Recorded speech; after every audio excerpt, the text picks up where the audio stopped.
Senhor presidente, senhoras e senhores senadores e brasileiros que nos assistem nesse movimento através da TV Senado e nos ouvem através da Rádio Senado.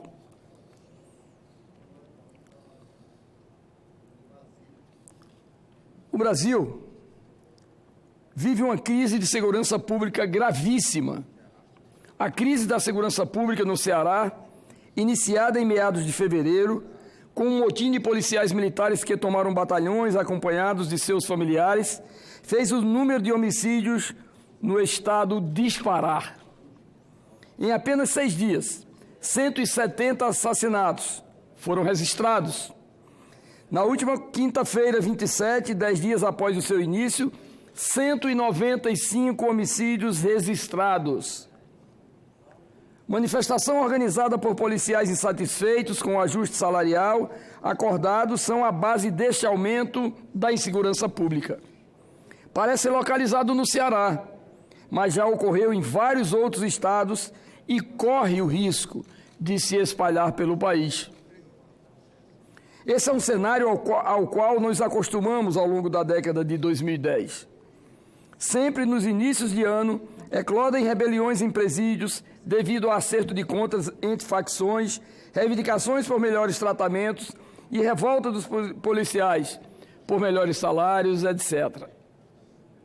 A insegurança é uma evolução dos distúrbios internos derivados, em parte, de movimentos reivindicatórios das polícias estaduais e, em parte, da ampliação do crime organizado, em especial, daquele relacionado ao tráfico de drogas. Esse tipo de crime tem agido de forma coordenada e organizada em nível nacional, diante de uma polícia descoordenada e pouco capaz de fazer frente à sua missão institucional, apesar da dedicação inquestionável dos policiais militares que compõem as gloriosas polícias militares dos diversos estados do nosso país e do Distrito Federal. Isso tem gerado terror e pânico às populações dos estados onde ocorrem. Senhor presidente, nobres colegas, venho nesta tribuna do Senado Federal propor uma solução perene para as crises de segurança pública que vivemos há muito tempo e que, nesta hora, se mostra de forma mais alarmante no estado do Ceará, qual seja a criação de uma Guarda Nacional para fazer frente a questões de segurança pública em todo o Brasil, dotada de efetivo próprio. Não é apenas o forte aumento da criminalidade no Ceará nesse início de 2020 que nos motiva para fazer essa proposta. O que ocorre no Ceará neste início do ano não é algo isolado ou passageiro. Ainda estão fortes em nossas memórias as cenas de vandalismo que assistimos no início de 2019, naquele mesmo estado, quando o crime organizado resolveu enfrentar o Estado de Direito, fechando o comércio, declarando toques de recolher, incendiando frotas de ônibus, lojas comerciais, revendas, interrompendo a coleta de lixo e outros serviços, e expondo um cenário de terror que amedrontou a população do Ceará e de todo o Brasil. Cenário muito semelhante ocorreu no Rio de Janeiro ao longo do ano de 2017, que acabou levando à intervenção naquele estado em 2018. Senhor presidente, nobres colegas, quem aqui lembra das cenas de violência e vandalismo que tomou conta do nosso cartão postal, a linda cidade do Rio de Janeiro? Tiroteios e mortes nas favelas, incêndio de ônibus bloqueando vias públicas, saques nas lojas, confrontos no Complexo do Alemão. Quem não lembra desses momentos fatídicos no Rio de Janeiro?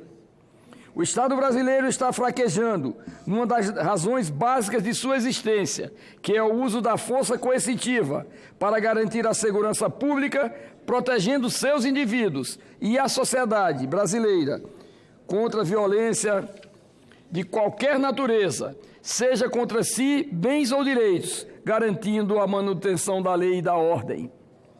Diante da eclosão de cenas repetidas de casos de violência urbana e crises da segurança pública que presenciamos na década que se acabou, nesta que se inicia, percebemos que o Estado brasileiro assiste, quase que passivamente, ao crescimento da criminalidade, sem conseguir fazer frente ao anseio expresso nas últimas eleições gerais por um estado de segurança e redução da criminalidade urbana.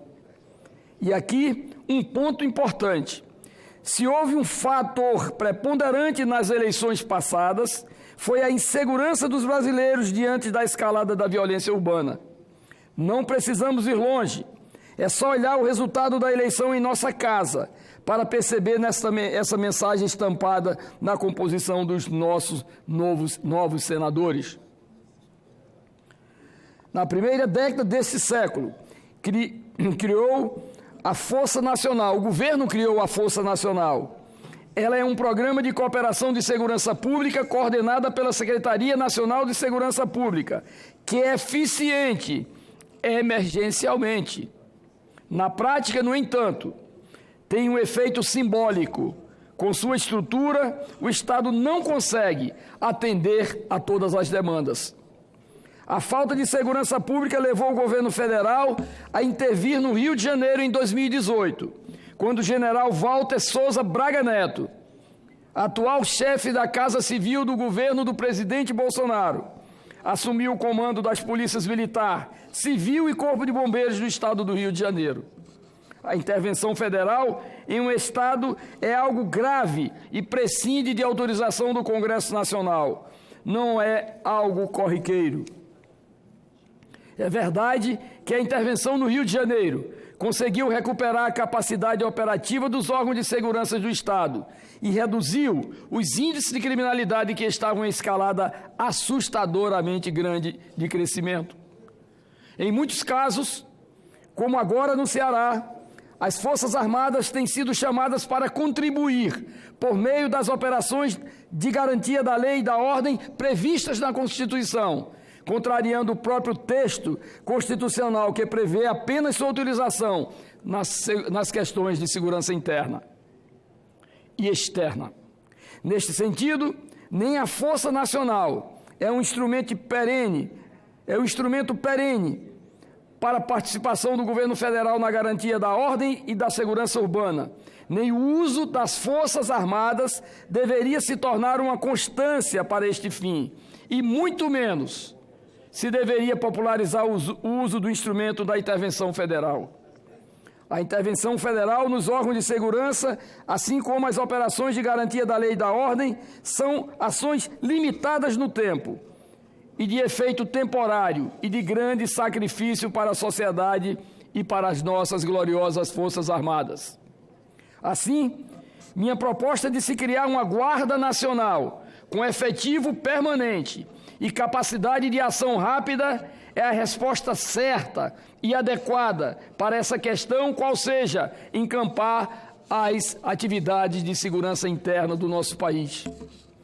Essa é uma experiência exitosa em países desenvolvidos como os Estados Unidos e França, e na América Latina, como no Chile e na Argentina. Senhor presidente, nobres senadores, senhoras e senhores telespectadores brasileiros que nos assistem nesse momento, o Sistema Nacional de Segurança Pública, como todos sabemos, está em crise. O Estado brasileiro fraqueja em uma de suas missões básicas, o uso da força coercitiva para garantir segurança a seus cidadãos. É necessário um controle maior por parte do Estado e a solução que nós vemos nesse momento é a criação dessa Força Nacional, dessa Guarda Nacional, que resolveria substancialmente esse problema. Precisamos com urgência criar a Guarda Nacional, com estrutura efetiva para fazer frente aos movimentos contrários à ordem pública e rebeliões em presídios e até mesmo para auxiliar em questões ambientais. Por que não? Com isso, o Exército ficaria desonerado para cumprir a sua missão constitucional. Essa é a resposta que a sociedade brasileira está esperando deste Congresso Nacional e do nosso governo. Esse é o momento adequado se fazer algo concreto para lidar com um tema tão complexo. Sei das dificuldades fiscais que passamos, mas imagino que os recursos financeiros possam vir, parte dos pagamentos de fianças e multas, bem como das loterias da Caixa Econômica Federal e parte do Fundo Nacional de Segurança Pública. O quartel central deveria ser em Brasília, com apoio logístico e de inteligência para o enfrentamento em todo o território nacional. Senhor presidente, caros colegas, garantir a segurança pública dos brasileiros é uma das minhas metas nesta Casa Legislativa. No ano em que fui governador de Roraima, a criminalidade caiu significativamente. Esta redução está registrada em vários estudos sobre criminalidade. E os motivos são sobejamente conhecidos. Era a saturação com policiamento em toda a capital e no interior, dando pouca margem de manobra aos marginais. Infelizmente, a segurança pública agora está sofrendo, no meu estado, com a migração venezuelana. E tenho certeza que se tivéssemos uma Guarda Nacional operante, os reflexos dessa migração na segurança do meu estado seriam bem menores. Estejam certos que da mesma forma que luto diuturnamente para a melhoria dos indicadores de segurança em meu estado, lutarei junto ao governo federal e a este Senado da República para que consigamos criar a Guarda Nacional e, com ela, dar resposta à demanda por aumento na segurança pública e redução da criminalidade. Meu caro presidente, eu gostaria de apenas, como um indicador de tendência, mostrar que o papel político institucional dessa Guarda Nacional, ele é de uma possibilidade de capilaridade inquestionável. Nós vemos exatamente, como já foi dito aqui, no caso do México, dos Estados Unidos, do Chile, da Argentina, que tem as suas guardas nacionais. A possibilidade de deslocamento de forma rápida para qualquer evento, episódico ou não, que venha a acontecer em território nacional. Tenho certeza que hoje há um clamor por parte da nossa população. Tenho certeza que a vontade indomável, inquestionável do presidente Jair Bolsonaro de transformar essas questões em questões de Estado farão com que haja um estudo mais minucioso agregado àquele que apresentaremos, para que possamos, em um espaço curto de tempo, criarmos a Guarda Nacional do nosso país. Tenho certeza que essa Guarda Nacional, apenas pelo efeito psicológico, ela já vai criar um diferencial para a população brasileira se sentir em tempo real protegida.